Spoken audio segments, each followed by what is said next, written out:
Hello, everyone, and welcome to another episode with English One to One. My name is Lily, and today I'm going to be talking about how is the life on board a ship.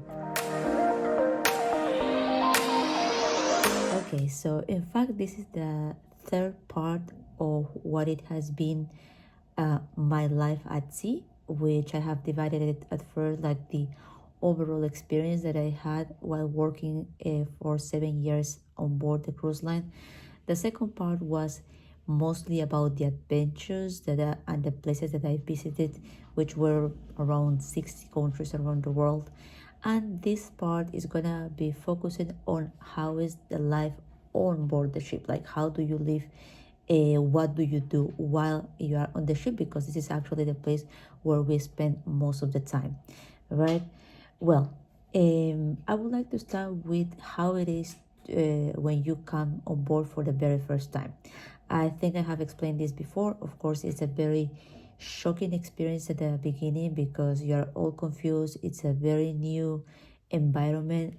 There are people from all over the world with so many different accents and so many different types of cultures that, of course, it's all of this all at once. It's a lot to process, and because of that, you might feel alone and very lonely at the beginning, but of course it will take some time, and you have a period like you need to adapt. This period, of course, is difficult, and I think I mentioned this before as well. It might take you no less than 2-3 weeks for you to finally accept that you are there and there is no going back. Of course, I have seen myself crew members who have came on board and they just left like, I don't know, 3 days or a week after, because they can handle it. Because it's true, the life at sea is not something that is for everyone. I think there are, of course, many people who do this for living for many years, but in the same way it's the very opposite. It's just simply not for some other people.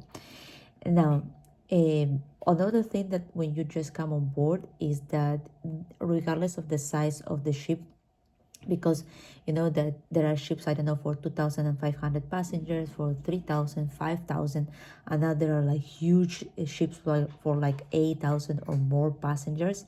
Regardless of that size, again, you might feel lost at the beginning. You might not. You will definitely feel lost because it's actually huge. Even the smallest ship has like 10 decks or 11 decks. So when you come on board, they do give you a tour of the cruise line, but that is, of course, not enough. I remember myself struggling on how to get to my cabin, from the cabin to the restaurant and the other way around, because I didn't know what door. There are so many doors and you don't know which one to open and which one you are actually allowed to open, because during the training we are told that there are certain doors, like it's obvious, there are huge metal doors that you cannot open because those are open only for certain events, and even sometimes when the ship is off the water. And of course, if you happen to open one of those doors, you can even cause like an accident. So you're all the time very scared to not open the wrong one. And sometimes you will get lost, definitely. A very good friend of mine, and actually she got lost during that tour of the ship.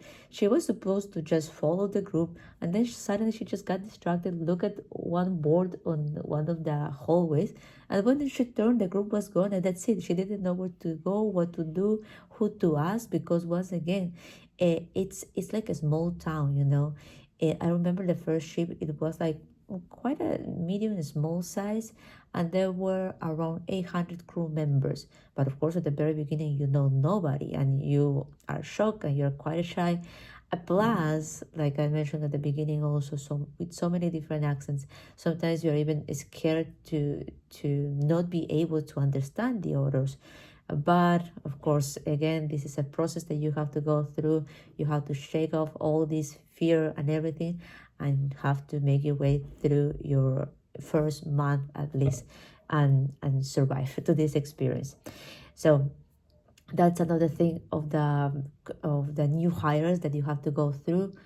And well, of course, another thing is going to be things like uniforms and those kind of things, because when you just come on board, nothing is your size, especially, I don't know, like people like me who are quite small and sizes are mostly American. I remember I needed to fix all my clothes, and at the beginning I was just looking like a clown with a huge shirt, huge pants. I remember on the very first day, one girl, she's Peruvian, she looked at me and she felt sorry, and she actually helped me to fix my pants because they were just like too long. And like that, you're gonna go, of course, through different experiences that are gonna be hard to handle at the beginning, but with the time things just get smoother and easier. And the second thing I would like to mention is about the cabin. Now, of course, you are given a room, which in the ships are called a cabin, where to live, and the cabins are really small. I know, I know for a fact that in some cruise lines there are even like 5 or 6 crew members sharing one area or one room area with one bathroom, but I think that should be quite difficult.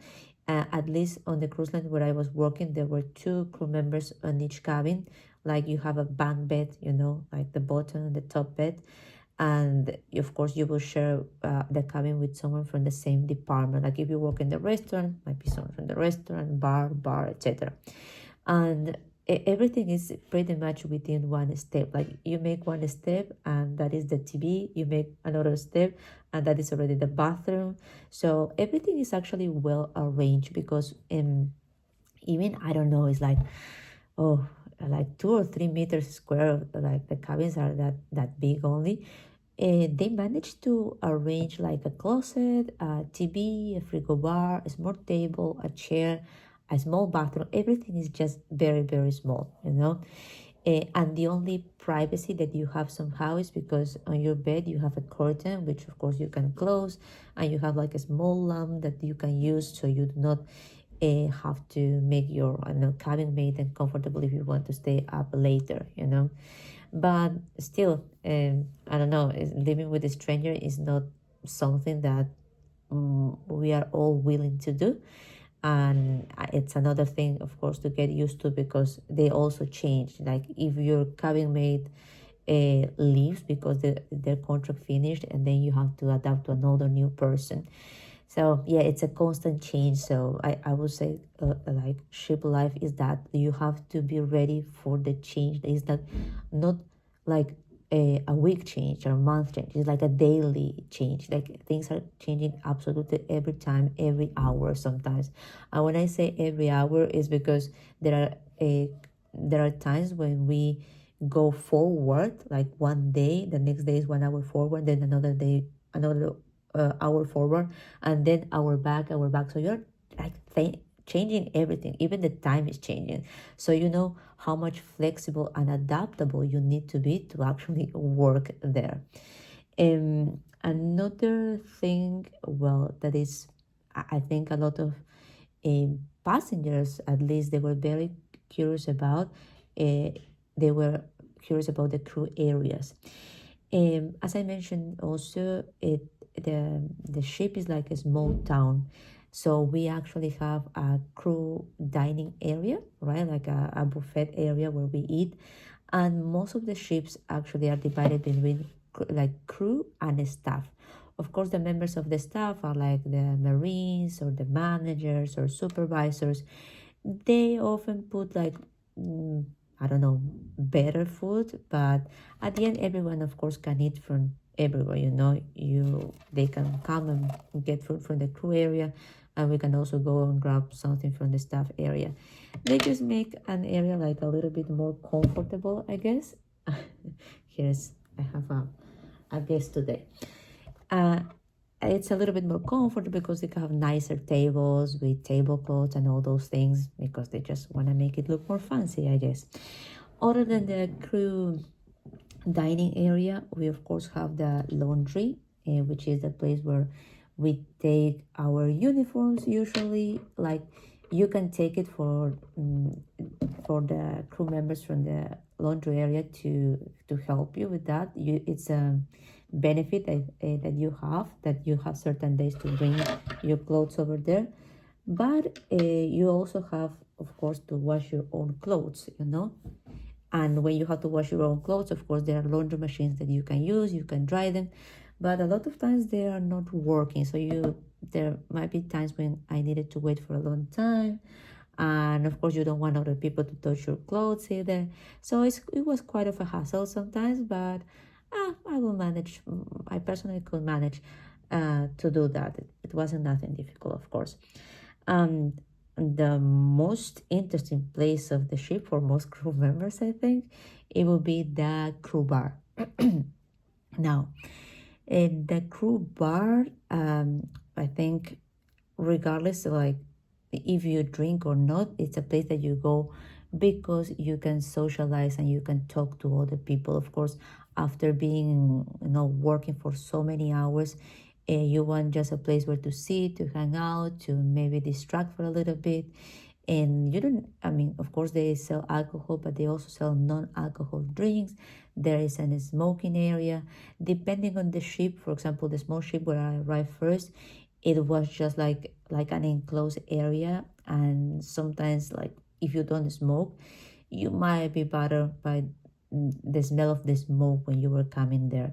But on bigger ships, which I also got to work, there was an open deck area where people could go. It was like fresh air and a big bar, and there was a different area located for people who smoke. So that, of course, I prefer it that way, and a lot of crew members also. Well, that is the crew bar. We also have a crew shop, which is like a convenience store where you can go and grab some snacks, some drinks, and anything that you would like to buy.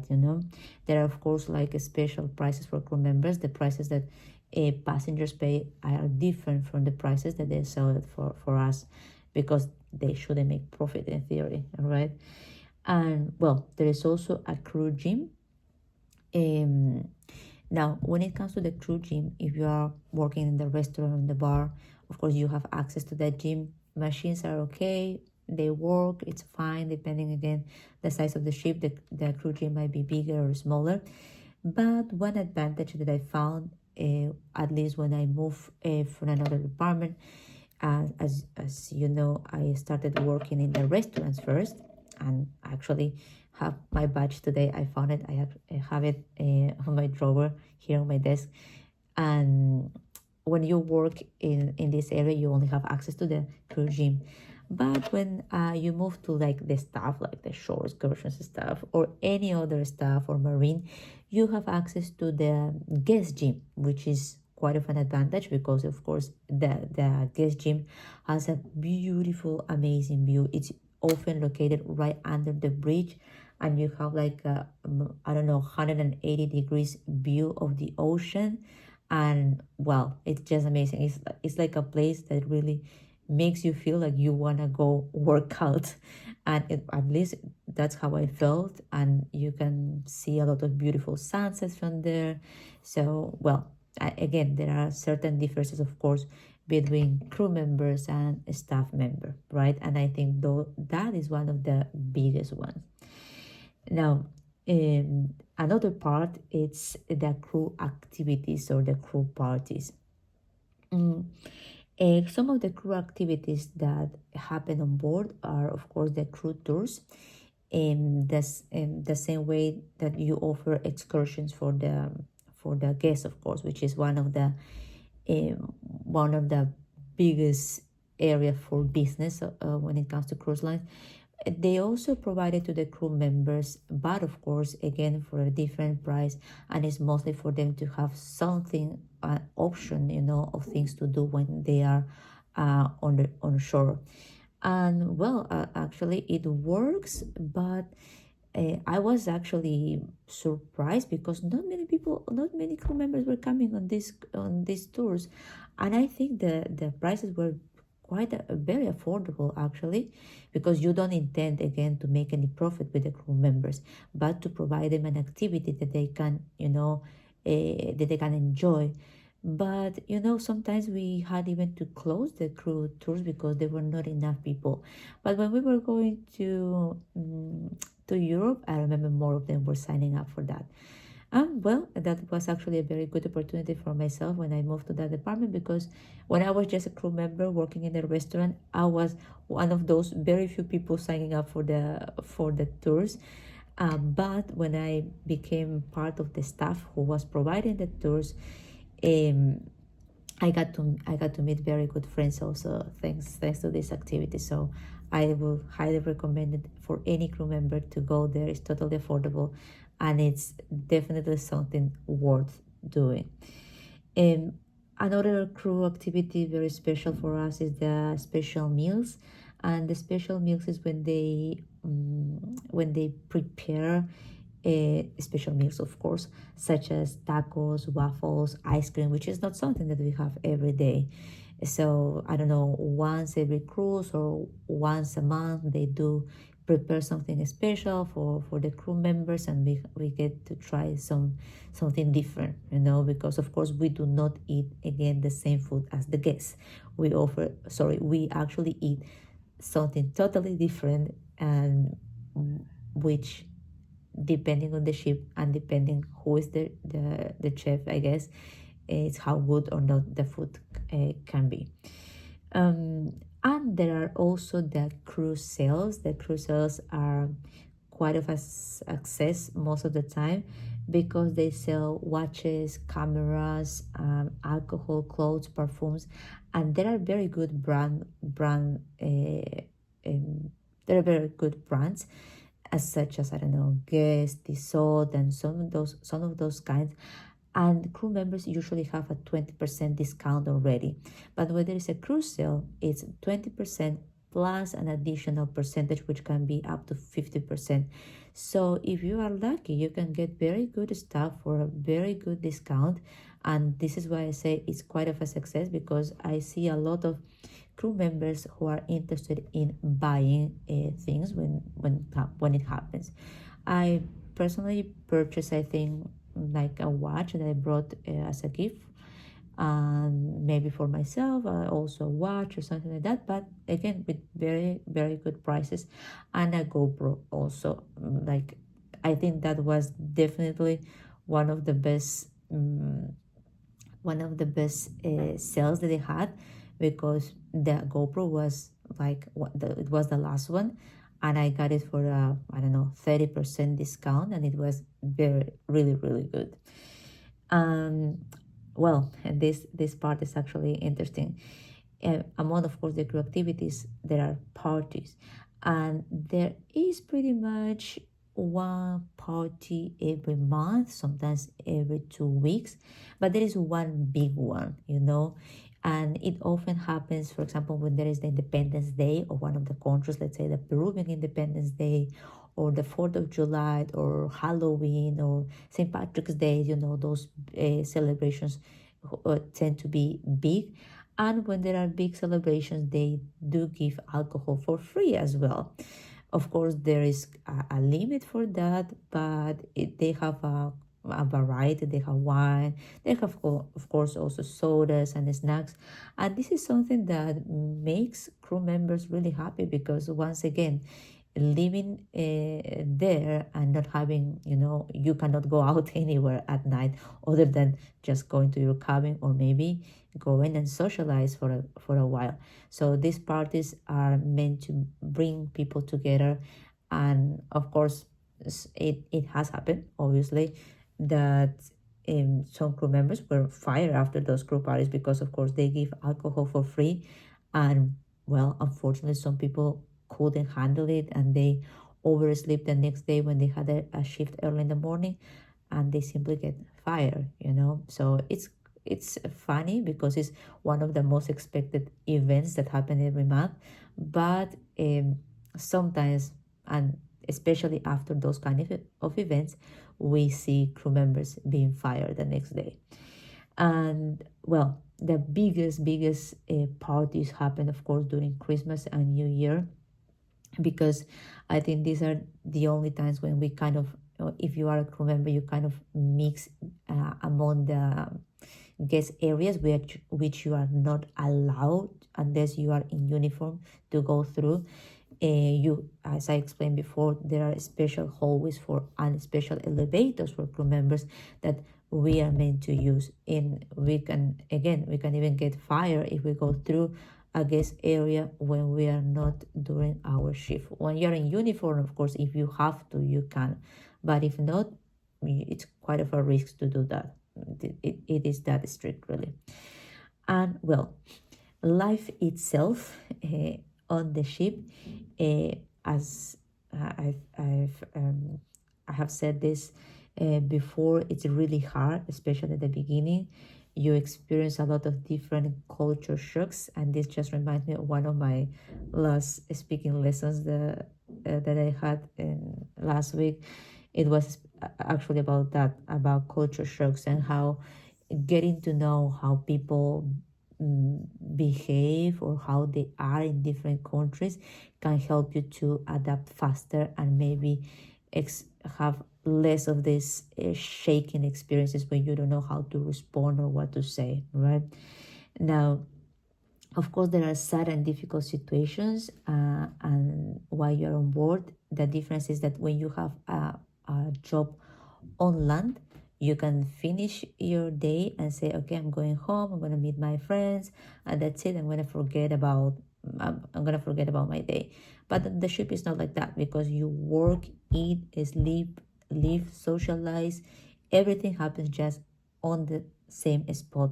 So even when you have like sad or difficult experiences, you just go with that to your place, which is your cabin, and still things feel like the same. There is no change of environment, and that can be quite overwhelming sometimes, of course.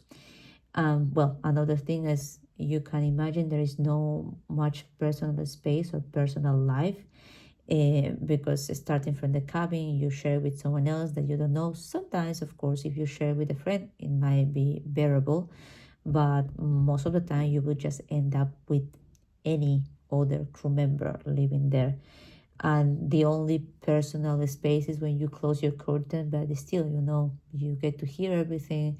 And if your cabin mate wants to watch TV or do something else, of course, you never have really personal space or privacy. But at the same time, I think that this is the place when you learn about yourself, you recognize your strengths and also your limits, because living with these conditions, I would say, push you a lot of times to certain limits that you didn't know how you were going to react to those situations. But since you are there and you have no other option more than to make a decision, I think people become really strong-minded, and working under that much pressure that we do, like without any days off during 7 months in a row, I think you definitely become a different person. But not only a different person in a good way, of course, because you're strong-minded and all those things, but also my personal experience was that when I was dealing already for too long with people, and because I was working in customer service and sales, of course, passengers tend to be a lot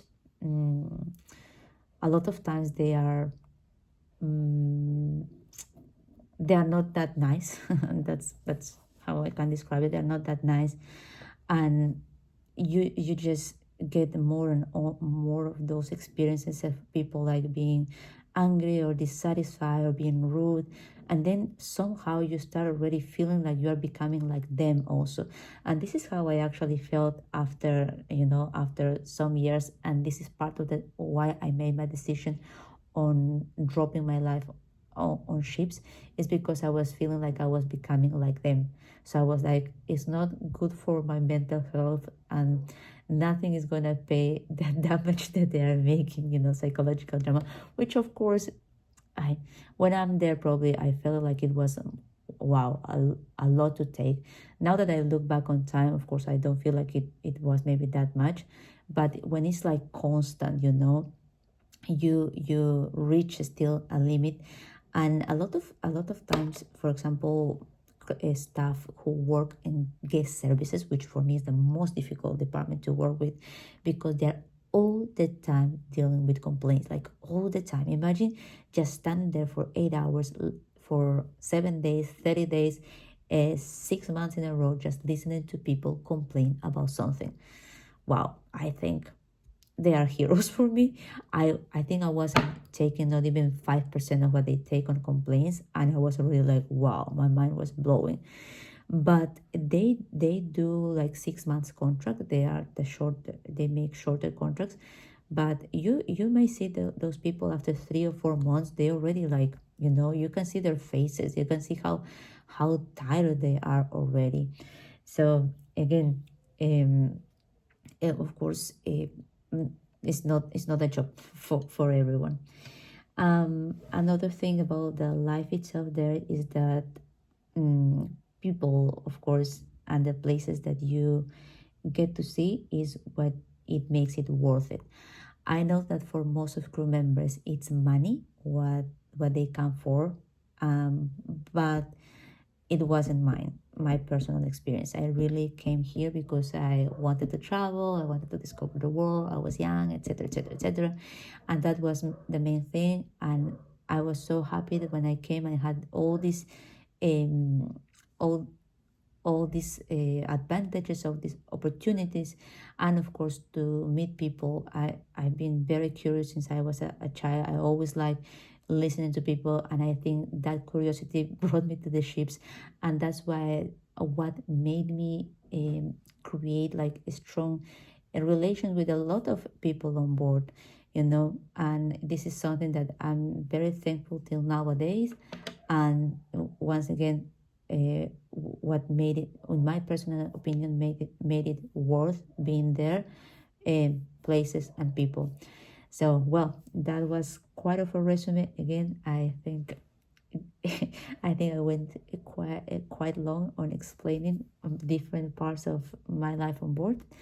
And well, that's it. I think I share, um, most of my 7 years and all those adventures that I had on board. I hope maybe if you are thinking about going on working on a cruise line, this might help you. And well, if you are one of my students who are watching this because you're having English lessons with me, well, I do this podcast for both, to share my own experiences and of course to help my students improve their speaking skills as well. All right, so thank you guys very much. I'll see you the next time.